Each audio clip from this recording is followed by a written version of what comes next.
of PolicyPal, and the subject tonight is insurance and investment, winning strategies to protect and grow your wealth.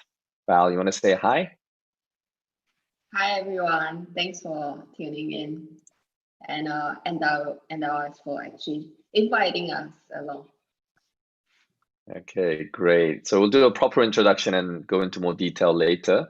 But just before we begin, as usual, just a quick announcement about upcoming webinars at Endowus Live.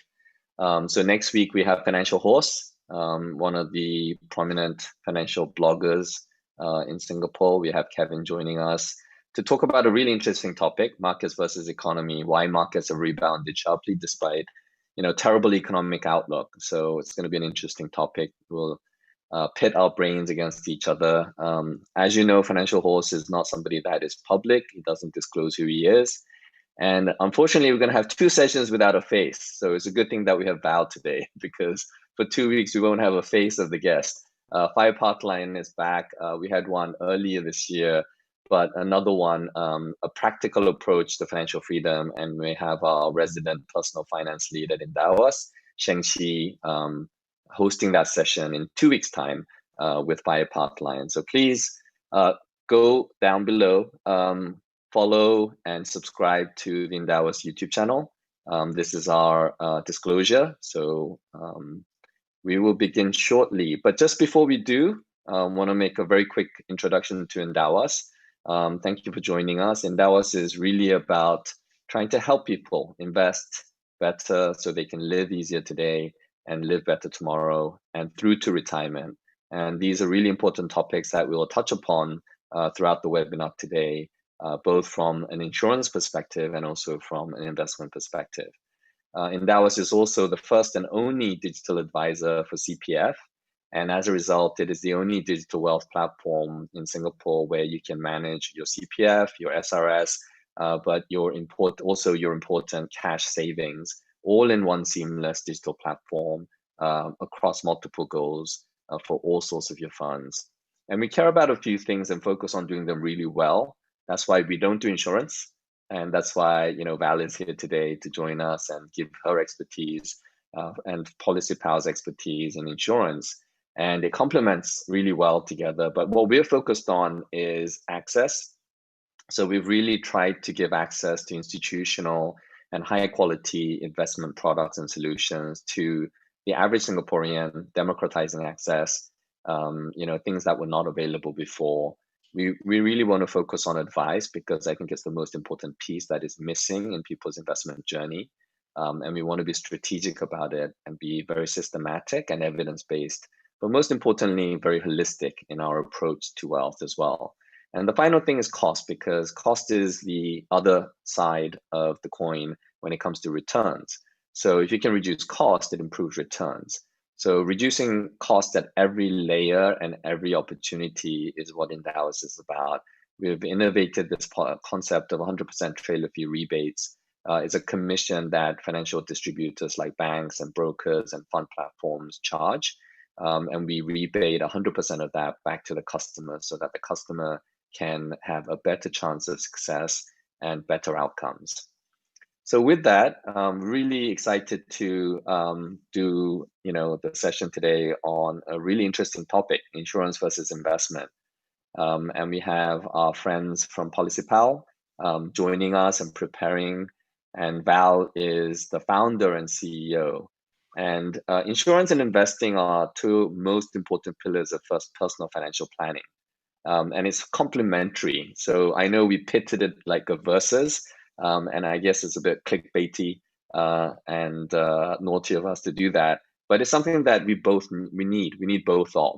So I think everybody needs an insurance portion that we need to protect ourselves. And we also need an investing portion to grow our wealth. So it's really important. So I'm just going to start off with this question. Do you, your listeners, I think we have up to about 100 people now, and hopefully we'll have more people joining us tonight. But do you think you have enough insurance coverage right now? Singapore is one of the most heavily insured companies, and yet coverage is often lacking in many spaces, and despite having CPF as well. So put it in our chat below, join us and participate. and we will kick off the main session now with Val. Val, thank you for joining us today. Thanks for having me today. Yeah, so it's great that like both of us are aligned in terms of our mission, making insurance and also investment accessible to average Singaporean out there. So we started PolicyPal with the mission to actually empower consumers out there to better understand their existing insurance coverage and what's available out there. So I guess some people might have heard of the story, but like I can share it here again. So yeah, you should definitely share, Val. I mean, I love your journey, the story behind how you got to found the company. It's an inspirational story. I mean, I think, you know, you had to overcome significant personal adversity and, you know, some prejudices in building the company to where it is. So I really congratulate your success, and we'd love to hear your story. And you've even written a book about it. So, you know, for those out there who haven't seen the book, go out there. It's available on Amazon.sg. So we'll have a cover picture soon, but Val's going to share the story, and we'll really love to hear that story. So share with us. And actually, we were just sharing, right, Val, that we were actually we worked together a few years back when we were on the beach road when WeWork first came into Singapore. We were in the same office, right? That was That like wasn't your first 2 or 3 office. years ago. That was 2 wasn't years our plus. first office. Yeah, so our very first office was like in Flash. So actually where the photo of the bottom left right hand corner was taken at block 79. So basically we started with just a table, and then like with the whole idea of, okay, we're going to make insurance better and easier for consumer out there. And yeah, we hustled through. I have to say that you're very kind for words. We are still far from being successful because there's still a lot that we are building today, more to go. So like the journey started actually many years ago, though PolicyPal was started only just 4 years back. So it was back in 2013 when I first encountered the whole experience of like as a consumer when I have to file for insurance claim, and I felt that I was rather helpless as the unfortunately, like I had to go through twice because as the family member that unfortunately gone through cancer recovery, I have to help my mother to file for the critical illness claim. And unfortunately, we couldn't get the claims payout because the insurance company had thought that like we should have brought my mom for a second medical checkup before we reinstated the policy again after like the policy was lapsed for a period of time. So like those communication were not really clear because they basically left it to like snail mails or like the RMs that sold the policy over to us. So I have to say that, of course, there are really good financial advisors, RMs that like follow through the whole process. And then like not everyone out there have the ability to understand like what to do when something bad happens. So they will have to go down to the customer service, which I actually moved back from London to Singapore. And at the point of time, I wasn't working yet. So I helped to go down to the insurance company contact center, and like I remember it was about 3 to 4 visits, very long discussion with them, went down to feedback to figure out what happened, and then the insurance company returned the insurance premium instead of the coverage. And that was just the first time of encountering insurance claim process. Fortunately, within the same year, in 2013, I had to deal with it the second time, which was for my late father because he passed away due to heart attack. Very unexpected, as we all must really treasure our loved ones because you never know what's going to happen next. Then I have to file for the claims again. And at the point of time, because everything was very unexpected, there was no will, no RMs helping us. So just myself and 2 of my sisters going down to a different insurance company to one by one check whether my late father had any insurance policy there. So through those 2 experiences, I was thinking that there must be a central depository like service for every consumer after they buy the insurance policy. They cannot just depend on like the pen and paper, the document that was given like to them 10 or 30 years ago. So I decided that like to look into it. I just started working in Singapore as no contacts, trying to build my savings.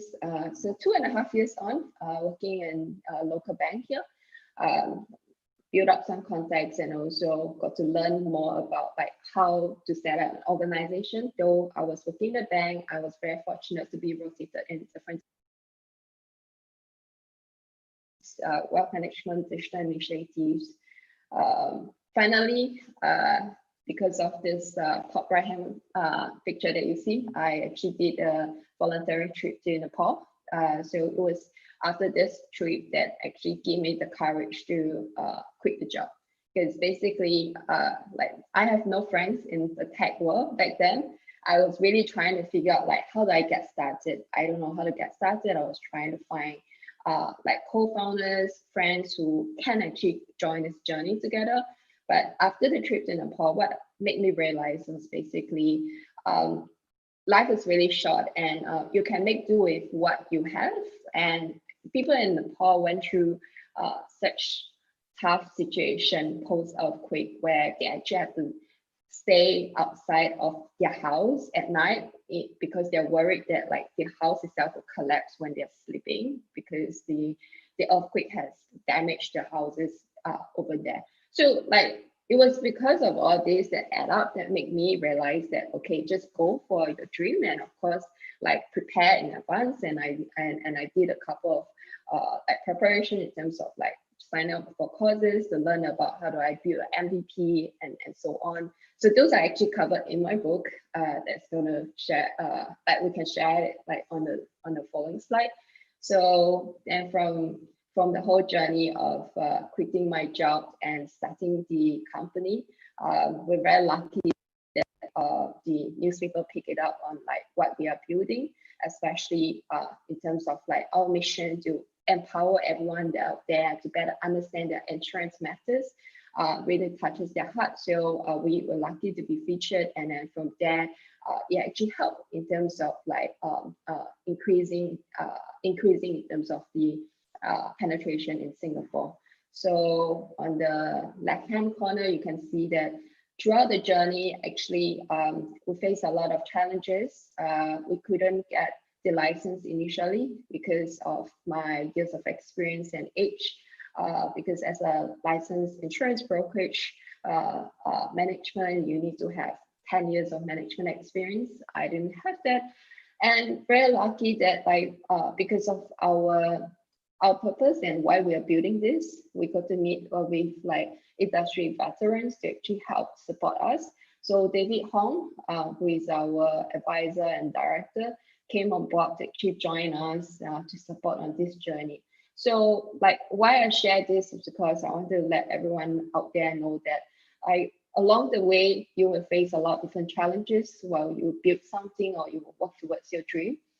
Believe in it, stick to your purpose, and you will be able to meet like-minded individuals to join you and build this together. Oh, that's great.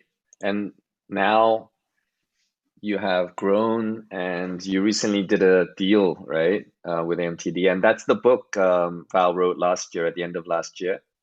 So do you want to just tell us a little bit about the book, and then your journey to joining the MTD group? Yeah, so wrote the book for about a year, and it was launched late last year, and today it's in Kinokuniya, Amazon, and Times.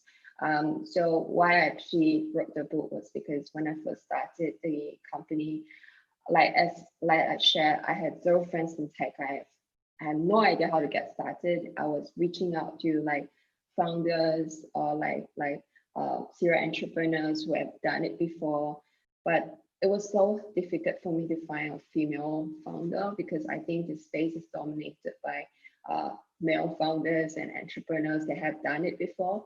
So I thought that like since I've gone through the journey of like how to get started and I'm still building it, why not like I share my journey, and I hope that more people come along because we all look for case studies, role models, and we hope that like more people, like females or like anyone who are interested in like insurance, potentially will decide that like, okay, like it seems like it's doable, like it seems like there's someone working on it, why not I join? So that's actually the reason why we wrote this book.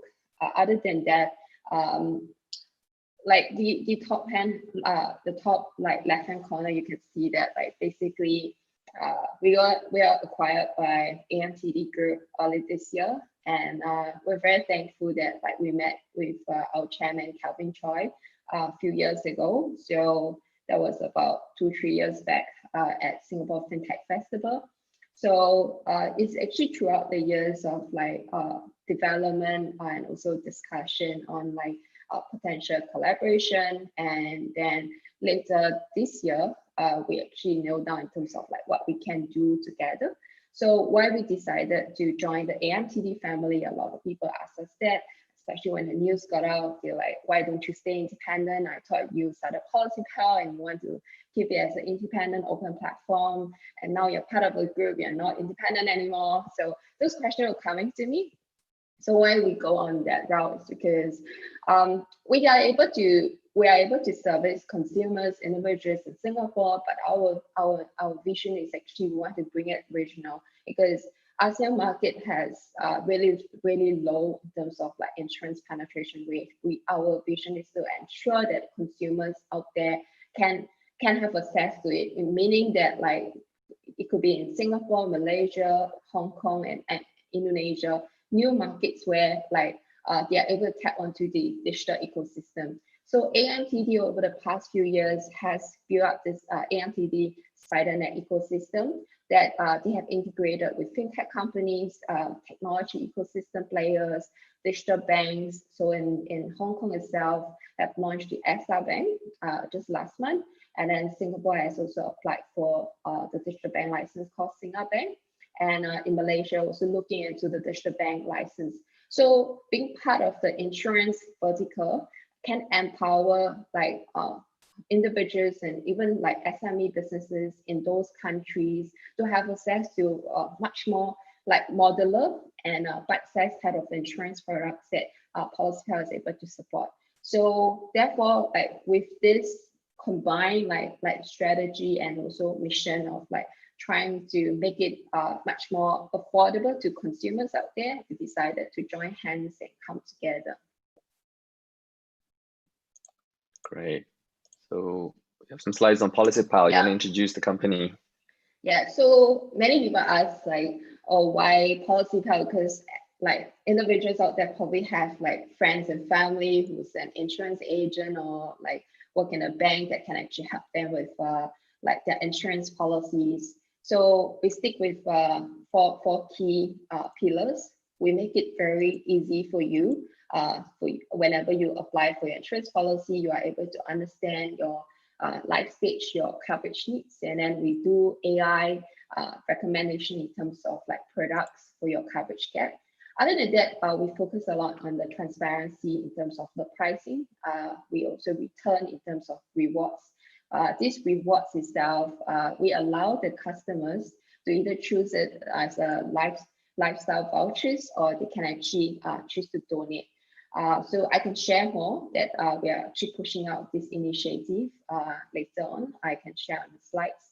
On top of that, we focus very much on the customer support, because like buying from financial advisors, agents out there, all can give you this kind of support as well. But coming together at PolicyPal is a combined team effort that we aim to provide 24/7 support, meaning that even at night or even on the weekends when you need help in terms of your insurance coverage, because you never know what's going to happen when you need to find out about your car insurance, be on the road, or like any emergency that you are hospitalized, we're there for you.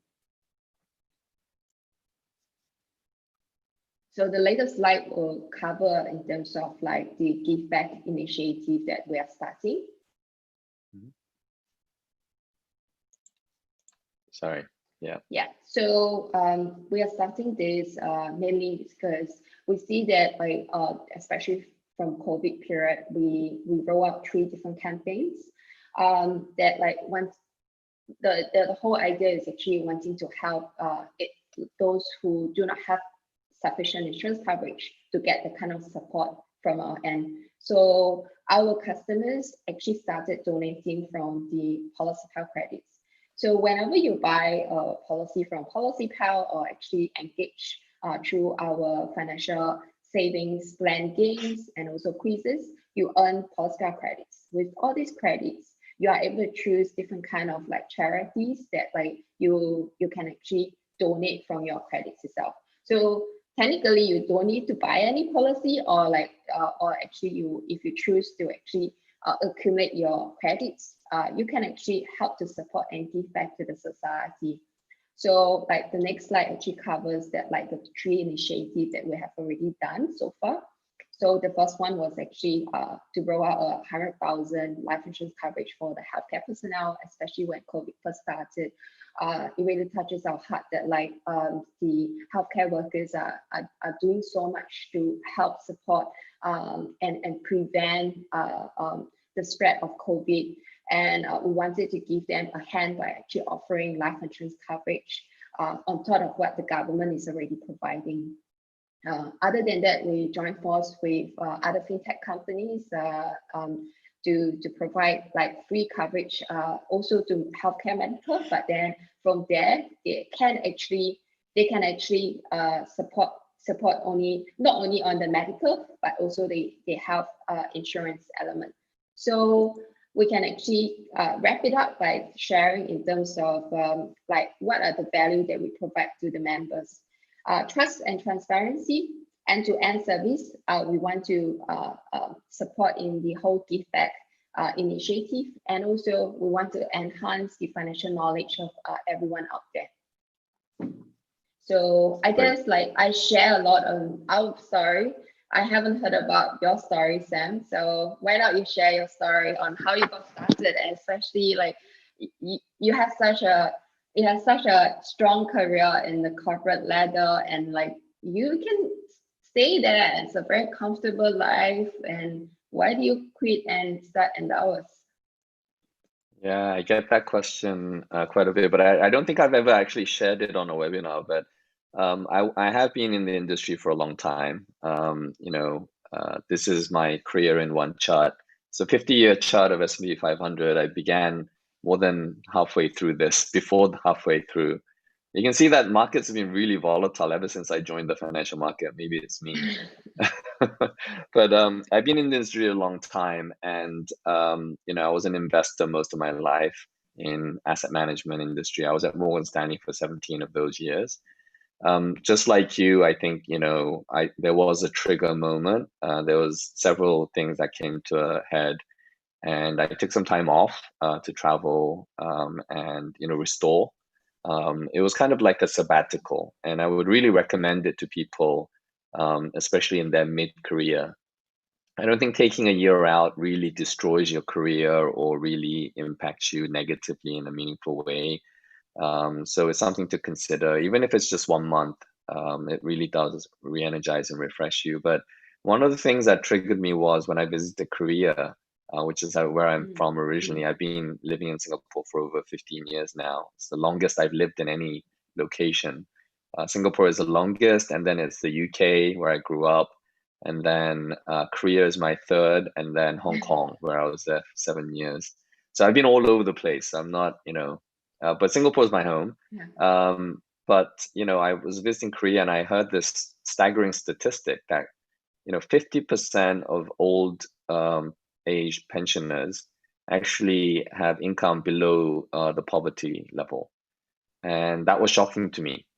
Korea is a relatively rich country, right, and developed.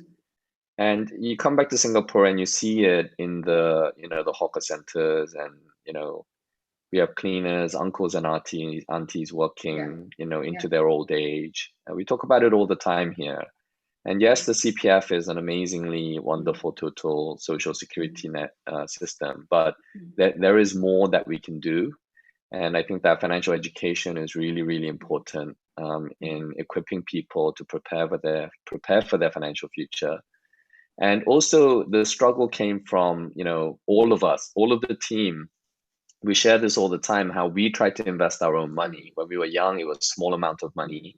When we grew older and I had a little bit more savings, I was trying to, invest it in a more intelligent way. And we struggled. It was really difficult. And it was difficult to find good advice. And the cost was really, really high. And that is, much more pertinent to me because I'm a professional investor. I know how much it costs to invest. And GIC doesn't pay this. Why should the average Singaporean pay so much to access good investment products and insurance products even? So it really came from this missional aspect that I wanted to spend the second half of my life. So I was turning 45 at the time, and I thought that I had another 20, good 20, 30 years left in me. So I wanted to devote my second half of my life to do something much more meaningful and purposeful, and really use my experience and also all the developments in technology that we're seeing. We can leverage technology and do what Amazon did in distribution and retail in financial services. And so financial services is a professional service where we can provide good advice that's aligned to the client's best interest. And the supreme ethic of financial services is to be a fiduciary, to provide the best interest of the client and do what's in the best interest of the client. So we felt that the existing financial service providers were not really doing that. So we came together, really experienced team. We call it the Avengers of Financial Technology. And co-founders Greg and Yuning. We actually started in Yuning's basement, and then we went to WeWork, and then we went to Neil Road, a small shop house, and then we're on to our fourth office, another shop house. So the office journey is continuing, and you're in a shop house too, so we're continuing. There's a lot of connections here between PolicyPal and Endowus. But one thing that really does connect us is the mission. I think we're both about trying to help people, invest better or be better insured, which is about protection of the current, present, but also protection of the future. And it's protection of not just ourselves, but our loved ones. And that's really important for us, I think, in preparing. So, the journey of Endowus started, as I said, as a small, outfit in shop houses and WeWork in a basement. We've grown quite rapidly over the past 2 years. We worked specifically to try to solve this problem of retirement adequacy. And we'll touch upon this later as well. But CPF being so front and center to in Singaporeans in CPF in their savings and their retirement preparation, we targeted that, and it took us 2 years to become approved as the first and only digital advisor for CPF. So we were very specific and targeted. And we were very specific and targeted in trying to solve for the problems of investing here in Singapore. So we're not trying to copy a generic robo model from the US. We're trying to solve for the unique problems in Singapore within CPF and SRS and cash, and trying to solve the currency problem, the tax issues, and bring in products that were previously not available. So for all those reasons, we're very uniquely Singaporean in our setup, and our CPF solution is something that is really unique, and we're solving problems that are really going to make a difference. So we're now a team of over 30 with extensive experience across technology and finance. So we're really excited, and we're an open wealth platform. So we partner up with fund managers who can provide the best-in-class solutions. So we're not trying to solve everything internally by ourselves. We're not trying to solve for problems outside. We're trying to we are trying to solve problems outside, but with partners. And so that's why we love to partner up with like-minded entrepreneurs and value-conscious, value-driven companies like PolicyPal. So we're very excited here to partner, and we hope that we can do more. And as I said, insurance and investment is complementary. But maybe with the introductions and our journey out of the way, we can move a little bit more faster into the things that we said we were going to talk about insurance and investment. And we have some questions about how do we find out what's the most important insurance that we need to get into, what percentage of our income should go to insurance. But Maybe Val, you can take the opportunity to just provide an overview of insurance and go through some slides that you have prepared on that. So just a very quick high-level overview. Why you need insurance? First of all, we go through different life stages. You never know when you need to pay for your medical bills. You never know, 1 out of 3 individuals out there actually diagnosed with cancer, when you actually have to face with critical illness, like expenses. So what happens when you're not working? Like, is there income replacement to help support the family? On top of that, retirement planning. So if you move on to the next slide, you can see that like this is an overview of the following slide. Yeah, this one. You can see that this is an overview of like what you really need to look at when you talk about protection for yourself, for your dependents, your parents, your children. We always start off with health insurance because we believe that first of all, you need to look at what happens if you're hospitalized. So we can discuss more later on about this Medishield plan that government is supporting us. So from hospitalization, we need to look into life coverage all the way to critical illness, whether you want to add on as a policy rider or standalone insurance coverage to retirement planning, because we believe that it's very important to plan your finances so that like we can potentially be the last sandwich generation for Singaporeans.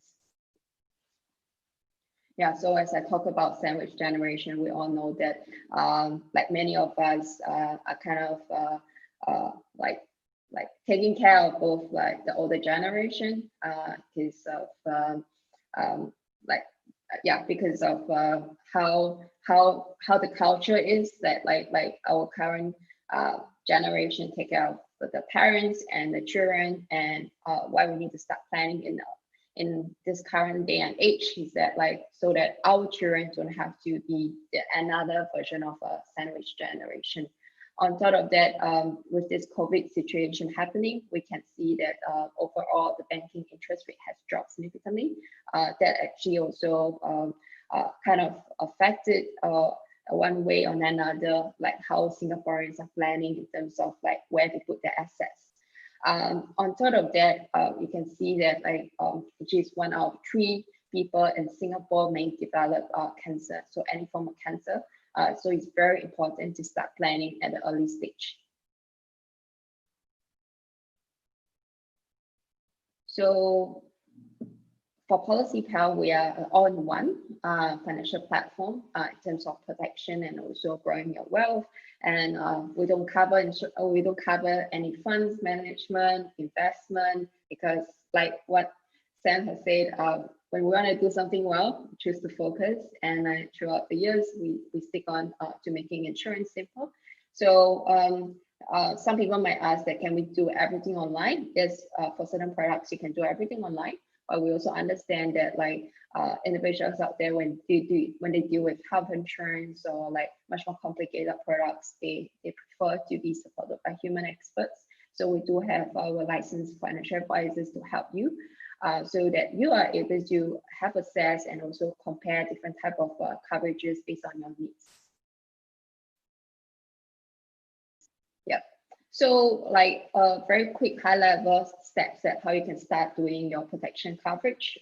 Very important is that like which life stage you are in now, but so that you can understand what are your needs. Needs meaning that like, do I actually have to cover for myself, my children, or my parents?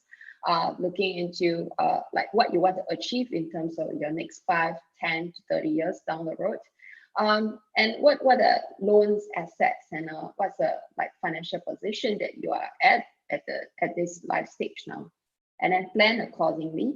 With this implementation, you can look into protection, investment, and of course your CPF with Endowus, and review them on a yearly basis. So it's very important that like your life stage changes, your finances change as well. A lot of people think that once they have sorted it out like many years ago, they don't have to care about it anymore, but actually not the case, because every single day things are changing. It could be the interest rate, it could be your current like expenses and also what you need to take care of for the family.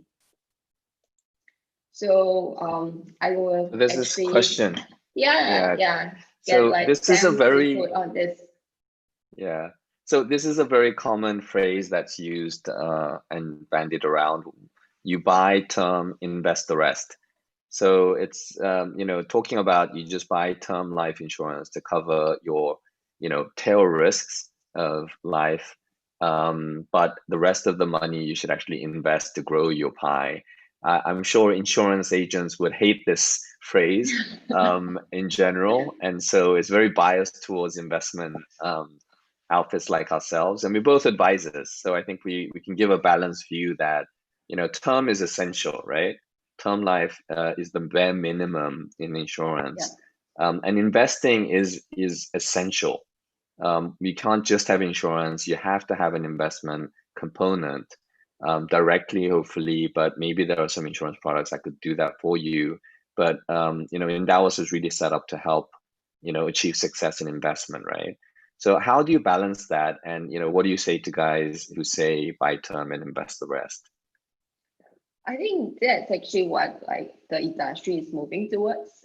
But like part of the Asian culture, like in the whole of Asia, there's this whole idea that when you buy something, you need to get like the returns back. So when they think of term life, critical illness, personal accident, so these are the policies that like you pay for the premium, but if let's say nothing happened to you, you're lucky, that's great, but then you don't get any claims back. And when the policy term ends, you don't receive anything. So technically, you should actually buy term and invest the rest so that your wealth continue to grow. You don't look forward to actually getting the premiums back. So the idea of whole life insurance was popular like in decades ago, is because like say the generation before us tend to think that like if I'm saving, like I'm saving for protection, I need to make sure I get it back. So, but today with like platforms like Endowus and other solutions out there, a lot of people are actually advocating on buy term, invest the rest, because like you don't really need to put in so much in terms of your premiums and buy all the way as a whole life policy and thinking that like you will be able to get it back or like for your next generation. Buying term is ensuring that you are protecting your life coverage and also any unforeseen circumstances that happen to you for the next 30 or 50 years, and then invest the rest at the right channels. Because I have to say that like many years ago, like decades ago, to have access to investments is considered as a privilege. So as compared to today, where there are platforms like Endowus looking at CPF investment, which every Singaporean has CPF, it actually changes the mindset as well. So so that's why like on the following slide we cover on like what's the difference between whole life and term life that like a lot of people wonder, and what should I actually pay more in terms of my premium so that like eventually I can get the cash value back. So if you are doing term protection and also getting yourself covered in terms of health side, you can invest the rest to have a balance of like your assets. So that's why I guess like people are opening up to today, like in terms of like buying term and invest the rest as compared to before, which like a lot of people believe that, oh, I should actually get the money back for whatever I pay for. I think this phrase, really the phrase that we had about term and invest the rest, is really about life insurance, right? Yes. You need healthcare insurance, you need critical illness, all the basics that you need to cover. But when it comes to life, there's debate between term and whole life. And especially when you put in like investment into like, for example, insurance linked products, that's where people, try to, separate the two. So I think that's where that phrase really comes from, especially in the past. I mean, I think it's much less so now. Insurance linked products have improved as well, but they're still not like wonderful products, because you would prefer to do term life separately and then have an investment portion and invest separately very specifically towards growing your wealth.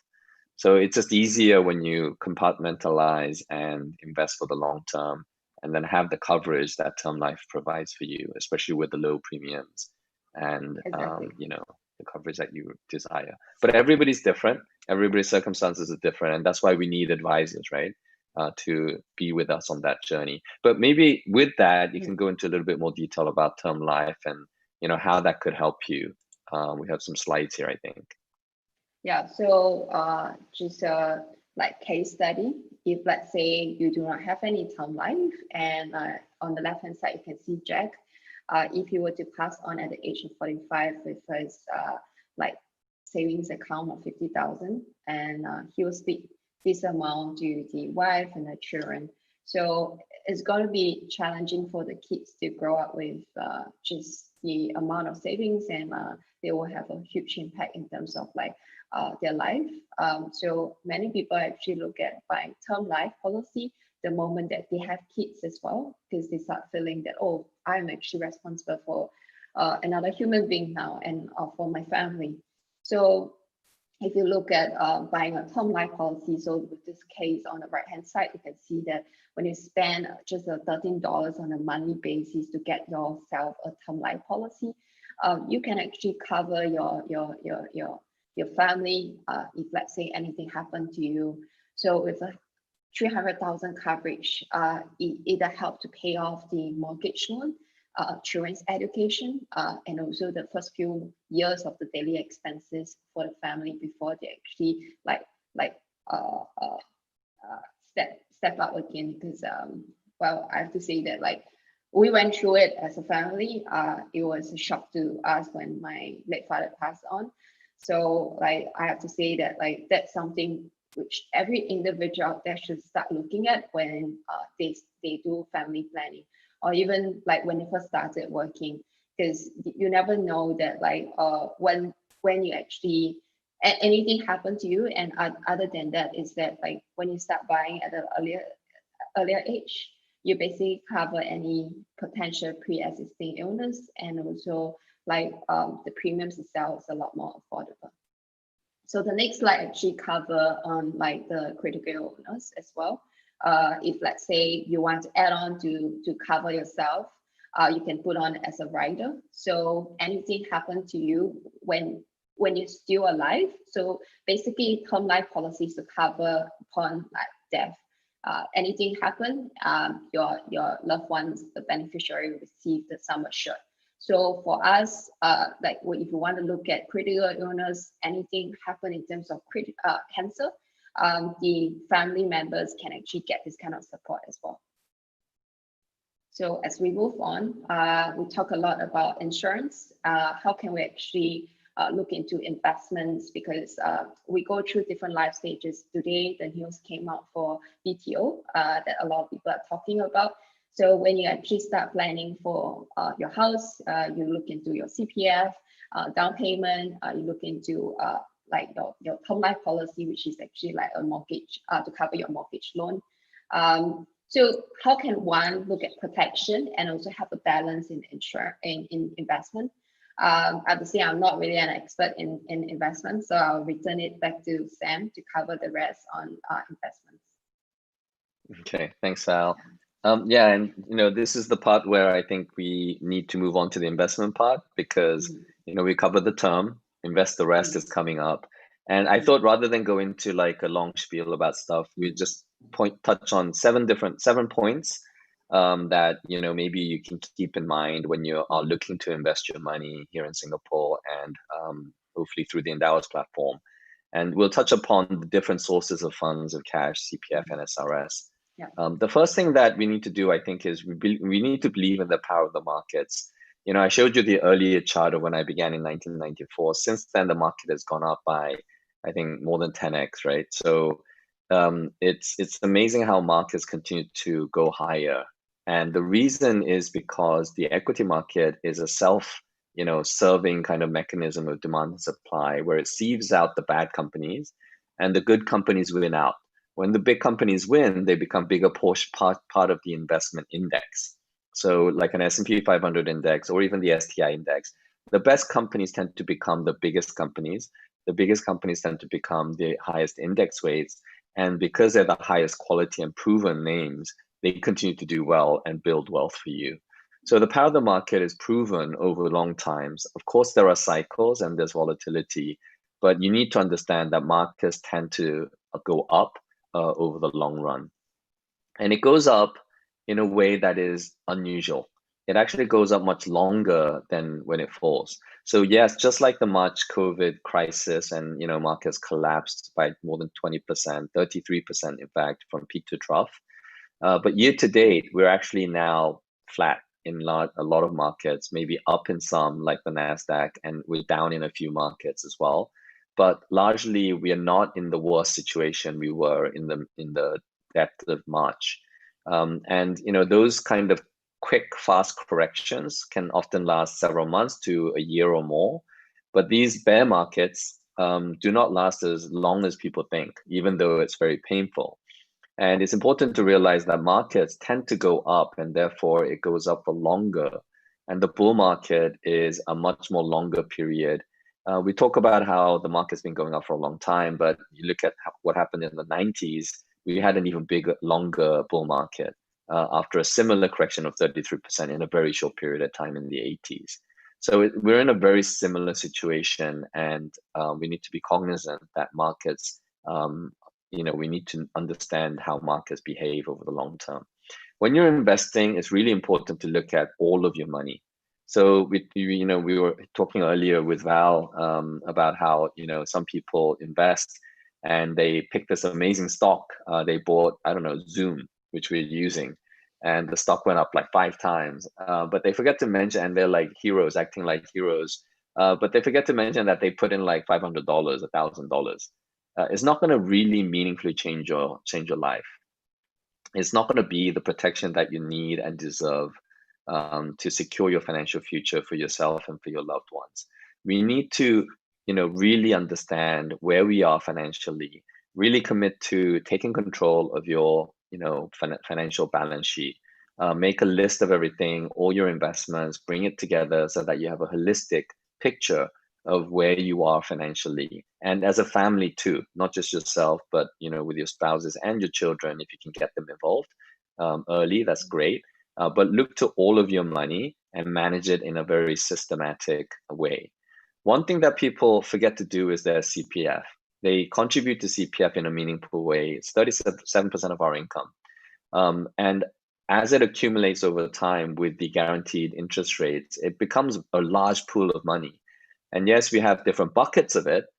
So we sometimes use it for SA, for RA, for MA, and for OA.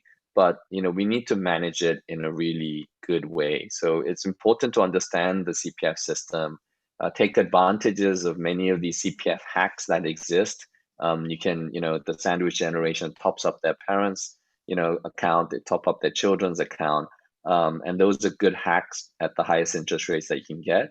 But also one thing that you really need to do is to invest your CPF money. And people don't do enough of that. And the reason is because we're conditioned to do so. CPF money is locked up, it's not mine, I cannot touch it. I can't touch it until 55. If you're young, it's not really something that you think about because the money's taken from you without having any say in it. And we cannot manage the money because we never had it. But the other reason is because CPF is equated with housing. So Val talked about the BTO, HDB flats. That's the first thing you do as a young professional is think about housing and how to, get an HDB or upgrade to a condo later. But also one other thing that's really important is there's a lack of knowledge in how we can do this better, how we can take advantage of CPF. My dear friend Lou, who's Mr. CPF, always says this, but it's not about politics. You don't have to like the government, but what you need to do is like the money that the government gives you, right? So you can take advantage of what the government allows you to take in a legal way and optimize your CPF pool of assets. And it's important to understand that, yes, the CPF money is guaranteed. There's a guaranteed return, 2.5% for OA, 4% for your SA and other pools of money. And so people say, oh, I get 2.5% guaranteed, I shouldn't touch it because it's safe. But what is the biggest risk to you in your life is that you work hard for throughout your life. You retire at 65, you have a pool of savings, you have maybe CPF life, but you end up with not enough to live on, or not enough to sustain the quality of life that you wanted or hoped into your old age. And that's precisely why we have aunties and uncles working into their, retirement, supplementing their income. And so it's really important to understand that, yes, investing that CPF money is risky, but if you invest 1 month, it's very risky because we don't know where the markets will go. If you invest 6 months or 1 year, it's still risky. But as we said, the COVID fell 30% and we rebounded back, and it all happened within 6-9 months. So if the longer you invest, actually the risk reduces quite significantly, and you gravitate towards a median or mean return that the markets generate over the long term. So although it looks choppy, what happens over the long term is this, that over a 30-year period, and this is perfectly reasonable because if you're 30 years old, you're going to retire at 65, you have your money in CPF for 35 years. And what people forget is that at 65, you don't just pull out all your money and spend it all. You have to manage that money wisely. So it's actually great to keep your money in CPF so that you keep, taking the guaranteed return as a floor return, but you can continue to invest your money. So you can take a portion of it, keep it in a way at 2.5%, but invest the rest and continue to invest in markets to generate higher returns, and manage your risk by diversifying. So it's really important to have this mindset of taking a little bit of risk. And this is something that Senior Minister Tharman has always advocated, that people in Singapore take a little bit of risk and invest their CPF, especially their OA. And this is precisely why they opened up the investment scheme. And this is precisely why Endowus has set up a low-cost, globally diversified portfolio to get you to the goal that you need to get to. But it's really important to understand the different pieces of CPF and how it works together.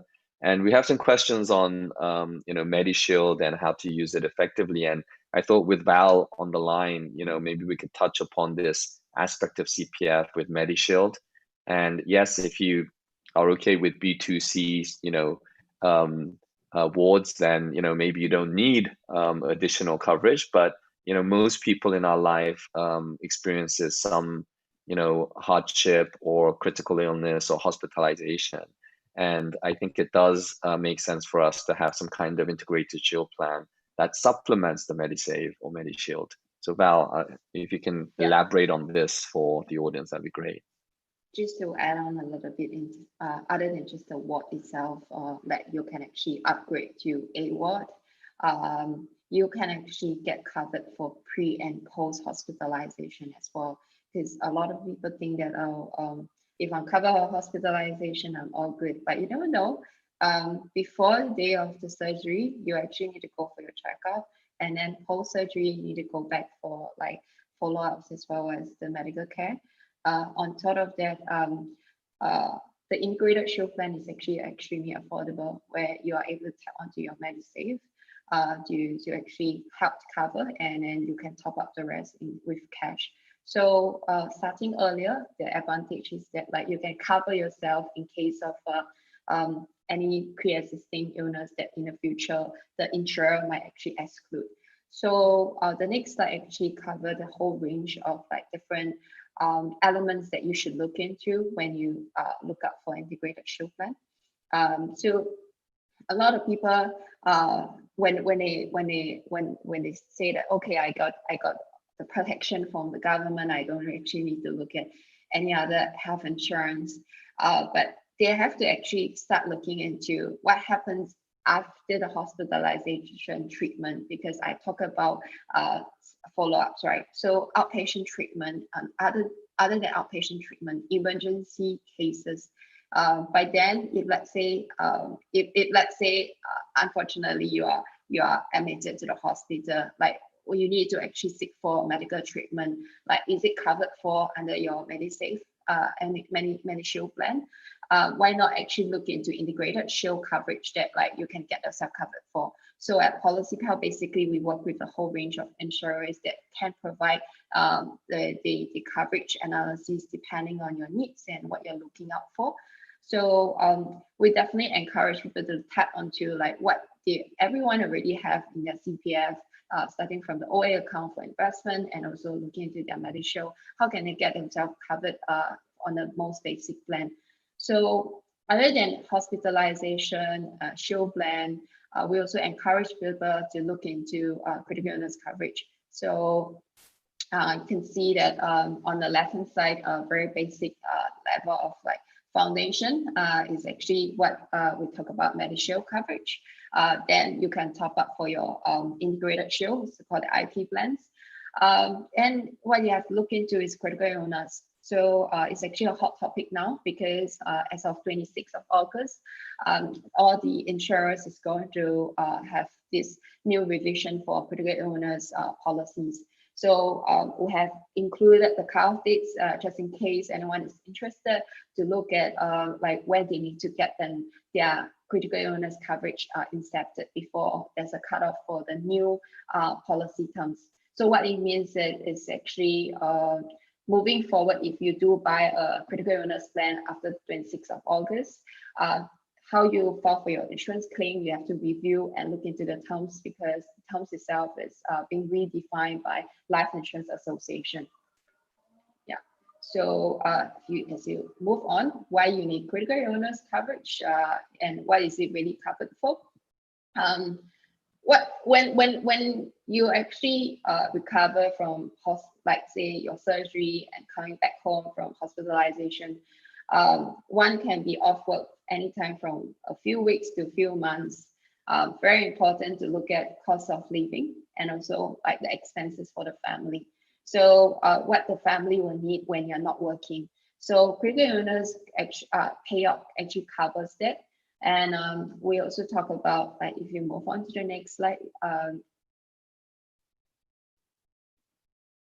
like why and how you can actually get the support.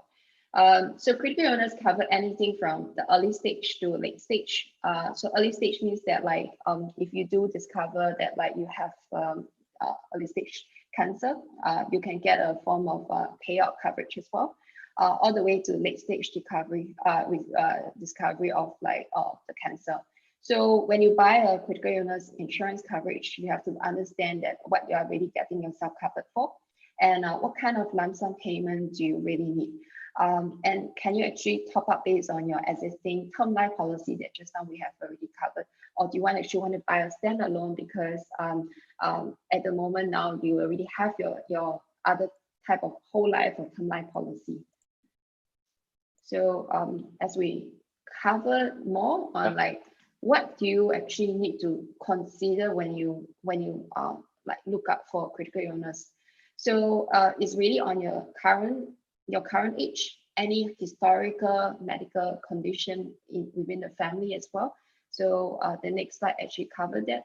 So within the family, you can check that like, is there any health condition that is common within different generation, could be your grandparents, your parents, and then start looking into what you really need to get yourself covered for. So early this year, actually, we teamed up with a health tech startup where you are able to test your genes, your genetic testing, like what are the potential illness that you'll be getting down the years. We found that like people are actually quite curious about like what's going to happen to them. So that actually helped those who have tested out that tooth kit is actually it's a DNA test kit, right? To see like what kind of illnesses they could potentially face.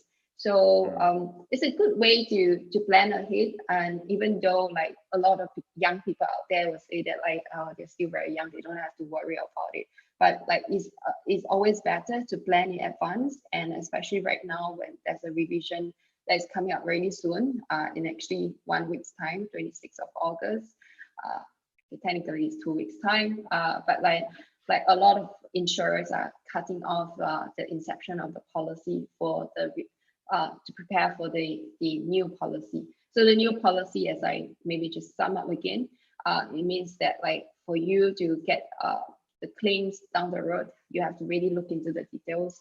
So one clear example is that if, let's say, you are buying the policy like for maybe accidental death, it means that it has to be irreversible. That means like you cannot recover, then the insurer will be able to pay out the claim. So it's very different as compared to the current policy now. Great, thanks for that, Val. Very helpful. And once again, highlighting how it's important to really assess your needs holistically and then develop a plan. I mean, an insurance plan and an investment plan. And so returning to investments, once again, you have to have a plan. I think the holy grail of investing is now goal-based investing. Investing towards a certain goal for a house or a car or retirement, which is the holy grail of investing. And you have different cash flow requirements, you have different lump sum retirements, and different timing of these things. So we really need to be a bit more sophisticated in putting this together, because life can be messy and life is unpredictable. So we need to tie it together in a more structured way. So I added this insurance piece on the right for this presentation, but it comes together, as a total plan where you need to have buckets for your money for investing, even for investing and saving. So you need a cash smart, which is Endowus's new product, to manage your short-term money and liquidity. And then maybe you need to save money for a goal, and therefore you need it to be a bit safer so that you don't lose a ton of money at the time that you need it. But with long-term CPF SRS, you need to really take a little bit more risk, because you know that growth assets like equities will deliver the long-term returns. And if you're able to access private equity and venture capital as well, those are interesting additional asset classes that help contribute to the returns long-term. But you need this insurance piece on the right to give you protection, because you don't know when your income will stop, whether it's due to a health issue or an accident or a disability. And you need to prepare for your loved ones for the long term with life, whether it's term or whole life. And so we bring that together and have developed a plan that I think makes sense for everybody. Specific to investing, I think one of the things that people need to really understand is the importance of diversification. And it's because every year, people are trying to predict the market and trying to, put their eggs in all in one basket. And that's what normally allows people to fail in their investment journey.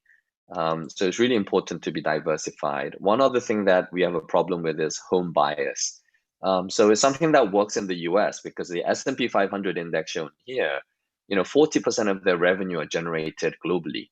All of these companies we actually use here in Singapore, Alphabet, Amazon, Microsoft, Apple, Facebook, most of these companies, Visa, there's so many companies that we actually use here in Singapore, and they generate revenue off of Singaporeans just as much, if not more, than the companies in the Straits Times Index. And those are the companies that are globally competitive and still growing.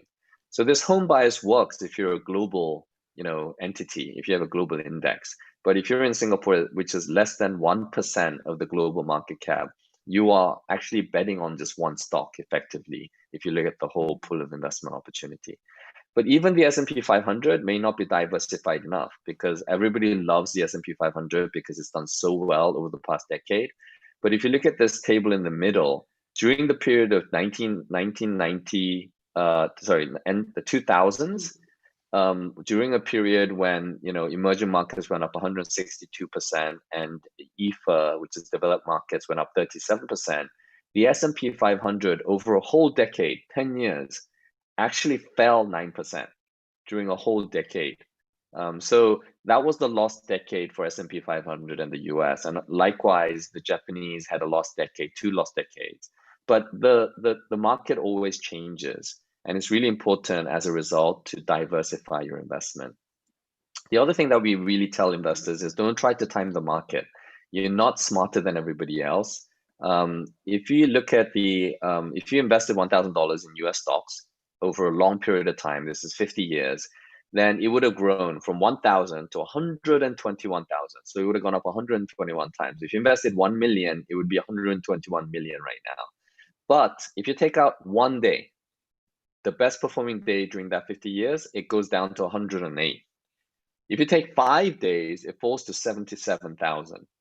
If you take just 15 days out of 50 years, it goes down to 43,000. And if you take out the best 25 days, which is 0.5%, 26,900. Great, it's still 26x up. I mean, that's what markets do, but it could have been so much more. And this impact of compounding is something that we easily forget when we're investing.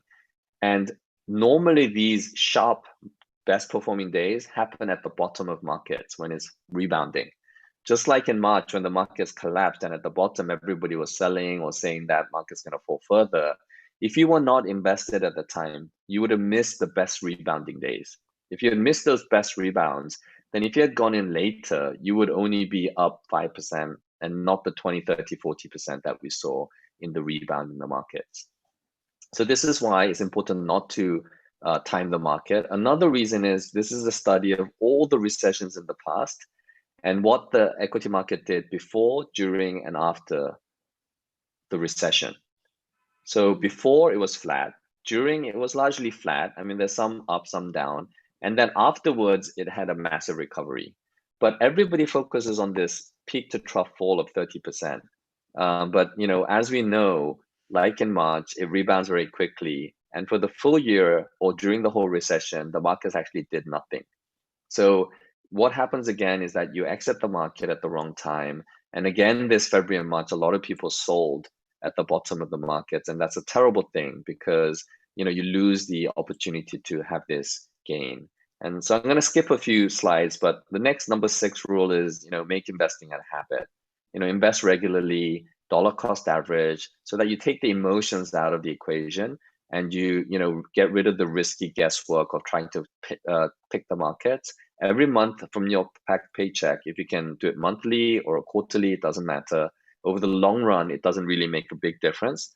And this is why the CPF is such an important piece, because you're saving on a monthly basis. If you can put that money to work in markets and investing, then you can overcome a lot of the behavioral issues that investors have. And this is an analogy that we used because a lot of people talk about how they messed up investing and how they want to invest, but they don't know when, and they want to time the market. But the bottom line is that getting started is more important than getting it right.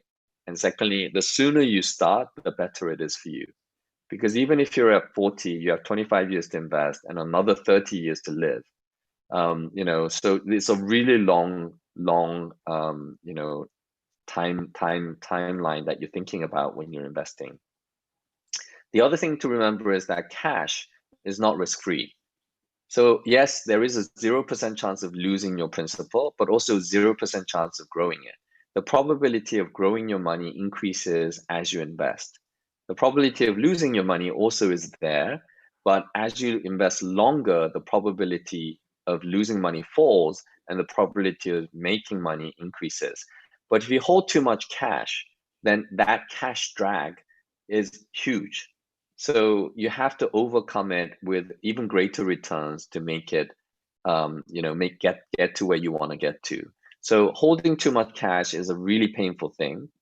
And so, that's not risk-free because, the biggest risk for you is, retiring with not enough money saved up.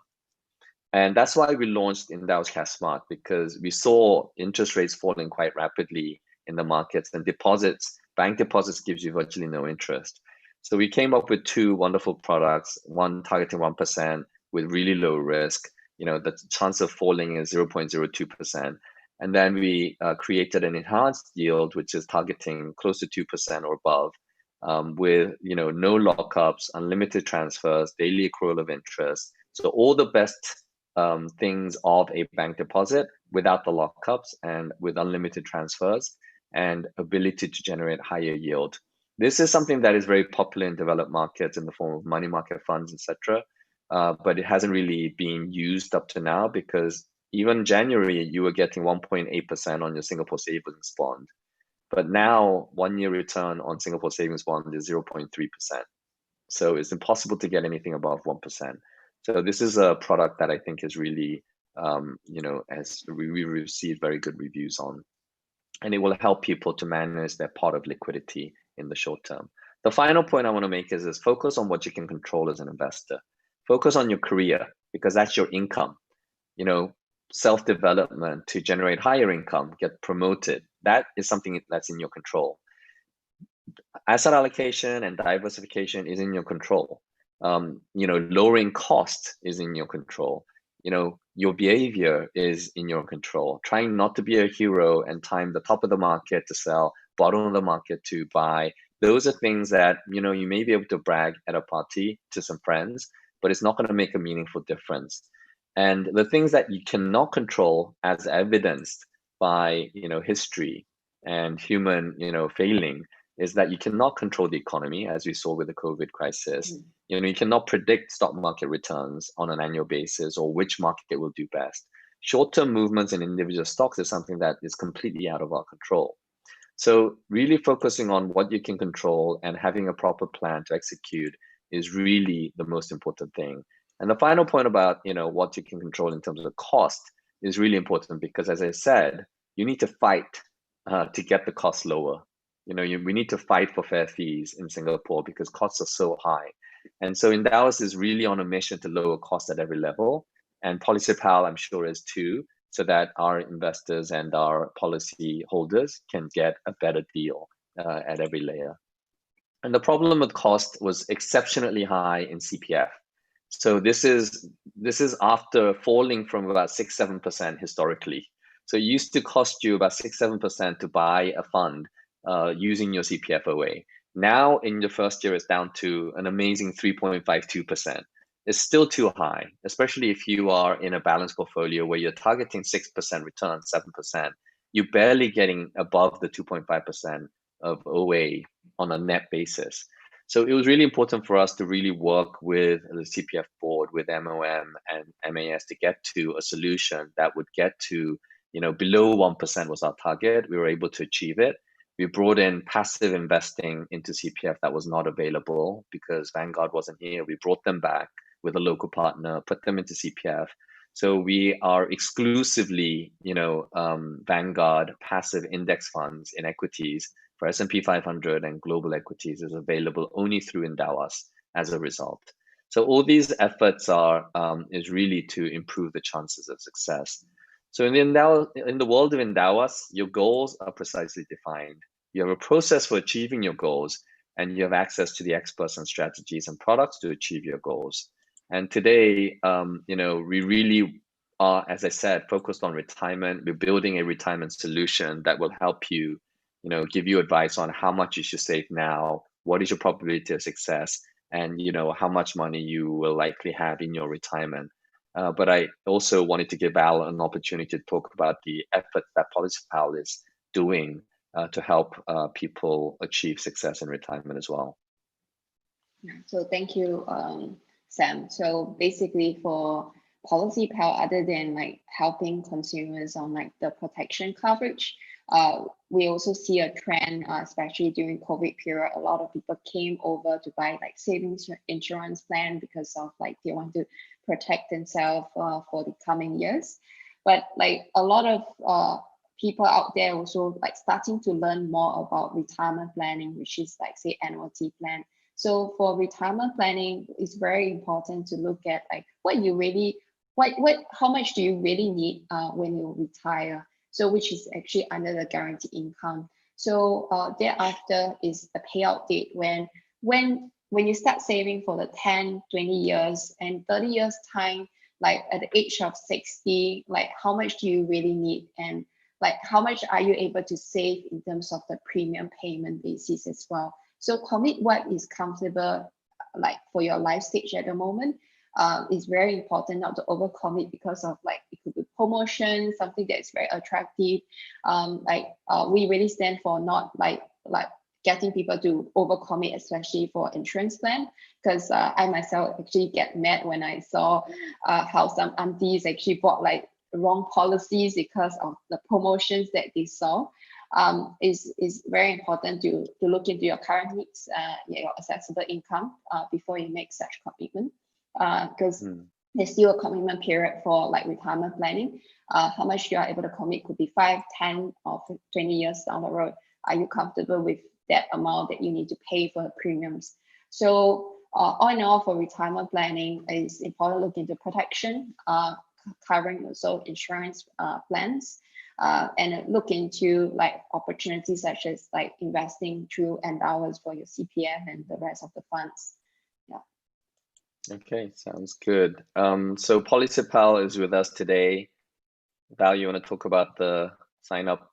Yes, voucher? so for anyone watching this can sign up and get a free $10 credit. So with this credit, you can use it to grow by taking part on our financial quizzes, savings plan games, and with that, you can get discount off your insurance policies.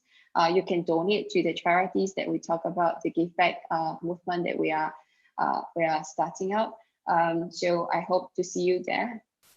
Okay, great. We have some questions here, and I'm going to answer a couple of the Endowus questions first, Val. Yep. Manik asked the question about, can we invest in 100% S&P 500 fund? Please reach out to support@endowus.com, and our MAS licensed representatives will help you with that question. We do allow CPF investment for S&P 500, and we're the only way to access it, and so we do get a lot of requests. It does place a burden because it's not a service that is naturally provided for us, but please reach out to support@endowus.com and we'll deal with that. And Mr. Sin, what will influence the cash smart product return? It really is a function of the underlying funds that we use. Interest rates have fallen rapidly, and even market rates and money market instruments have seen a fall in interest rates. The funds manage that by going out in duration a little bit and taking on a little bit more risk as a result of that for duration. But as I mentioned, we combine products that are together a low risk profile and targeting 1% and 2% returns. And the 1% return is a very safe investment. One of the funds is Fullerton, which is owned by Temasek and manages Temasek's liquidity. And only invest in institutional deposits. So Fullerton with enhanced liquidity from Lion Global. We also have a UOB Asset Management SGD fund. So we combine these products together to get the yield that we want, that our clients deserve. So we're building products very innovatively, and we're using the safest products from the three largest money managers in Singapore. So please go to our Cash Smart website, endowus.com/cash-smart, and you'll see a lot more details there. Thanks for that. There's a question for you, Val. I don't know if this actually makes sense. How do PolicyPal compare with DPI? Yeah. I don't even know what DPI is. So DPIs are actually the life insurance policies that you are able to get and compare online. So that's the initiative that MAS has rolled out a few years ago. So for DPI is great, definitely for consumers out there who are self-serve, able to compare the term life and the rest of the policies that are available online, up to 400,000 coverage. They can self-serve. And at PolicyPal, basically we do the whole financial planning, covering from health, critical illness, life insurance, all the way to retirement planning. So we really focus on a holistic planning instead of just product focus, because it's very important that consumers out there understand that what they're getting into, other than just comparing in terms of the price. Because for life insurance, health, and say illness kind of coverage, you need to know what are your needs. So it's very aligned to what Sam has shared previously, understanding your needs and what's your assets, liabilities before you do anything. Okay. There's a question about PolicyPal. Does PolicyPal have plans for annuity plans using CPF? Is that allowed? Yes, actually we do have them. So some of the products you can actually invest and also buy through your SRS. So anyone who's interested can sign up with the with the code that we have shared just now for your $10, and then we can arrange an appointment for you to speak with our licensed advisor. Okay, couple of Endowus questions again. Yes. The minimum $10,000 for Endowus. It's a question that we get quite a lot, but we really want to make a difference in people's lives. In Singapore, we have now built multiple solutions, including Cash Smart for your liquidity and short-term needs. We have investment for your CPF and your cash and SRS. Across all of that, we are advising you to place about $10,000 minimum with us. And for most Singaporeans, because Singapore is origination, I think it is a feasible option. Unless you're a student or you're just starting off in society, most people would have $10,000 saved up in some form across CPF, SRS, or cash savings, or liquidity bank deposits. So we're allowing, Cash Smart or any kind of these products to build to that 10,000. And if you don't have 10,000, then please reach out to us again at support@endowus.com. We want to help people get to their financial goals. And if you have personal circumstances, which you just had a big outlay and you don't have 10,000, you want to start small and then do a monthly savings plan to get to 10,000. If you give us that commitment, we're happy to open it up to you. But we really want you to build holistic wealth and use Endowus as a core allocation for your wealth so that you can build enough for your retirement. And believe me, 10,000 is not going to give you comfort and security in retirement, is it? So I think really it's about not the amount. It's not about us trying to be high and haughty. We're still small as a company and we need to manage our expenses. And so we want to provide high quality advice, high quality service. So that's why we've put in the minimum. And if we scale up and we become bigger and we're able to provide better service and better customer experience at scale, then we will continue to lower that minimum so that we'll become more reasonable and acceptable. But we still want people to take this seriously. We want people to use Endowus as a single platform for their wealth building. And so we hope that people will continue to invest more than 10,000, hundreds of thousands, if not millions eventually. We hope that the Endowus platform can get you to that level of wealth over the long term. Okay, is S&P too high to go in now? What do you think, Val? Is S&P 500 too high? Well, honestly, I was wondering, like, it actually went up quite a lot recently. But then, as what I've learned from Sam just now, you never know, the market constantly keep growing. So it's never too late. I think invest wisely and also regularly. That's actually what I've learned from this webinar as well. Okay, Val, wow, you're a fast learner. Thank you so much. I was thinking that you're going to just deflect it back to me straight away, but fantastic. Thank you for that. So Endowus is not about trying to predict markets. We don't believe that. Look, we cannot, as human beings, predict anything about tomorrow, right? I mean, we don't presume to predict tomorrow this is going to happen. Tomorrow's weather, yeah, I mean, geologically we can kind of predict it, but we cannot predict, what many things that will happen tomorrow. But we somehow think that we can predict financial markets and what companies and the economy and everything in the future is going to be. And we make all these assessments about GDP growth next year being 5%, equity markets giving you 20% returns, all these predictions that financial experts give you. But we've done a study and we have an inside article about this, that all those predictions, 90% plus have been wrong. And everybody predicts the same level of, very similar return to the mean return. And they always get it wrong because the markets always do better or much worse than that. So we're not in the business of predicting the markets. We want you to have success. And success in investing doesn't come from trying to predict the market. It comes from having a proper plan, having a proper savings strategy, and then investing in markets systematically over very long periods to get you the returns that the mean returns that you gravitate to. But the other thing you can do is that if you're worried about volatility and S&P 500 being too high, then you have a balanced portfolio, be a bit diversified, because fixed income historically has never fallen during a recession.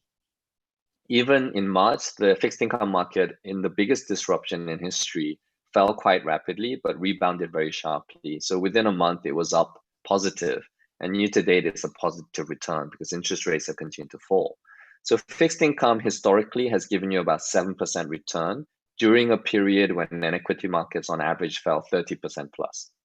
So fixed income is a wonderful diversifier, even at these low interest rates. You have spaces in mortgage-backed securities or high yield or emerging markets, which actually have further opportunities to give you good returns.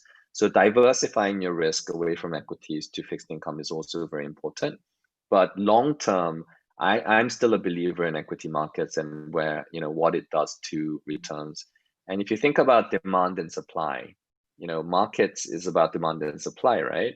So the incremental buyers are the baby boomers, people retiring, the monthly savings, CPF money. All this money is being saved up and being invested in markets now through low-cost passive strategies brought in by people like Endowus. But there's also a lot of institutional money, national wealth, sovereign wealth funds, pension funds. Insurance companies need to work their money to get the returns that they need. So I, talk to Sing Life and other guys who are struggling, right? Because they need to generate returns for that 2.5%, for example, right? So, that's really important that there's a lot of demand for investing, and there's very difficult to find good yield and returns. And there's a lot of cash. There's a lot of money sitting on the sidelines. There's a lot of money that's being printed. Liquidity is very abundant. Whereas supply of equity, like stocks, IPOs, or people selling, is not that high. So if you think about from that concept, a very basic concept of demand and supply, it actually gives you a better idea of why equity markets tend to go up, because these are the best companies around the world, and they tend to do better, and they generate good returns and earnings, and there's a sustainable return on equity of like in the teens. So that's why equity markets over the long run go up. So I'm not going to predict the short term, but I would dollar cost average into equity markets at every opportunity. And every time markets fall, that's an opportunity for you to go in at a lower level. Okay, guys, we've gone like way past our time. I promised Val I'll let her go after 1 hour 15 minutes, but it's 1 hour 30 minutes. Val, there's one last question. Good. Do you want to take it or no? Yeah. Okay. So that's Andrew, right? Yeah, we suggest to cancel ILP and convert to term and investor rest. I have to say that like everyone has different circumstances and like different policies that you have bought. So before you cancel any plan, it's very important to review your current portfolio first, and whether is it suitable for you to do any cancellation, and what kind of like returns you are able to get when you surrender the policy. So if you are interested to find out more, we provide complimentary service via digital session over Zoom call. So Andrew, you can write in to us at hello@policypal.com. Yeah, we're happy to help you from there. Great. There's one last question about, sorry, Endowus balanced portfolios will have portion go to S&P 500. Yes, it will. So actually, somebody already answered. So thank you so much, guys, for being here. Real pleasure having Val with us. Please don't forget this credit. Also, we have 2 webinars coming up. Next week is Financial Horse with me on markets versus economy. Some of the things that I mentioned just now about demand, supply, and markets we'll touch upon, and why the market's doing so much better than the underlying economy. And just give you a highlight that this has happened much longer, for much longer than people think. And then a practical approach to financial freedom. Shengxi, our personal finance lead, will be doing a session with Firepath Lion. So thank you once again, Val, for joining us. It was a real pleasure. Many people shared on the question chat, but it was an inspiring story. Please go out and buy her book, Balls.Inc. Very catchy title. Also, there's a Vulcan Post article that just came out, I think last week, right, Val? Yeah. Yeah, so that's a really good article about Val's story as well, in an abbreviated fashion for those cheap guys who are not going to buy the book. You can go to that article. All right, Val, many last words. Yeah. Thanks so much for joining us. Thank you so much for inviting me to share our journey and also what we do at PolicyPal. I think very important for everyone out there, before you buy any policy, invest, do actually look into your current circumstances in terms of assets, your liabilities before you make any commitment. So it's important to seek for advice if you're not too sure. So of course, log into Endowus to start investing, look into your CPF, and also like start protecting with PolicyPal. Okay, thank you so much. And my final comment is that below you will see links to the voucher. You will also see links to PolicyPal and Endowus. You can also reach out and make an appointment with an MAS licensed representative if you need to reach out for any other questions. We apologize because it's difficult to talk and also look at the questions and answer it. We may have missed any, but if you have missed it, and you need to reach out, then please reach out to your Endowus representative or your PolicyPal representative for answers that you require. Thank you so much, everybody, for joining us. Have a wonderful evening. Thank you. Bye. Bye.